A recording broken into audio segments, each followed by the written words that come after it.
Long ago in ancient Greece, there lived a curious boy named Pythagoras.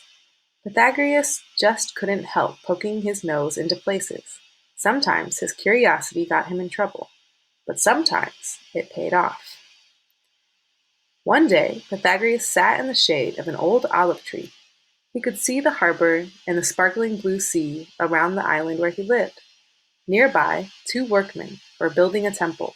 They began to argue. "This ladder is too short to reach the roof," Pepros grumbled. "That's not possible," said Saltos. "The wall is 12 feet tall, so I made the ladder 12 feet tall." Pepros roared. "The ladder only reaches the roof when it's flat against the wall, and then no one can climb it. This is as bad as the columns on the porch." Pythagoras poked his head out from behind the tree. "What's wrong with the columns?" he asked. Pepros frowned.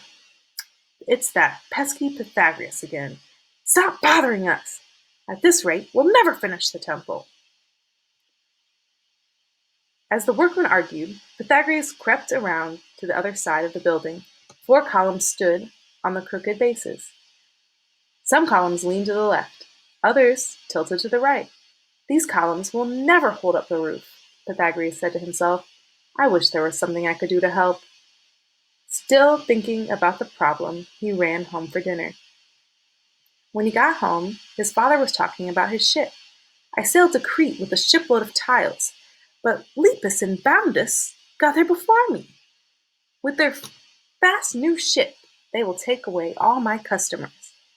Through a mouthful of bread and olives, Pythagoras asked, "Father, you always sail to Rhodes first, then Crete. Why don't you just sail straight from here to Crete? It'll be a lot faster." "Oh, it's too dangerous," his father replied. "It would not be safe to sail straight from here to Crete unless I knew the exact distance. Out at sea, I could miss Crete and end up anywhere. I'm leaving for Egypt tomorrow. I want you to come with me, son. One day, you will command my merchant ships, and you have much to learn." The next morning, Pythagoras and his father set sail. As they set sail along the coast, Pythagoras said, "I can't wait to see Alexandria. I hear they have great buildings there. I might want to be a builder someday." "But son, you're going to be a merchant," his father said. "The life of a merchant is exciting. You get to sail to faraway places." He put his arm around Pythagoras' shoulders. "You just have to look at it from the right angle."